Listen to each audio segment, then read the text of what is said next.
Patrice here. Whitney. So we're super excited. We want to talk to you today about 3 things you need in order to become a successful artist that is booking gigs. So number 1, you need to have a voice that's up to par. You need to be about 90% pitch there, which means hitting the notes. We all have our days, so forth.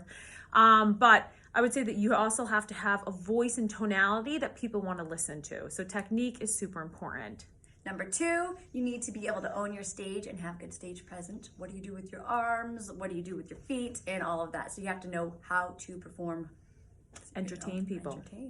And number 3 is you need to know the business side. How do you book gigs? Where do you find them?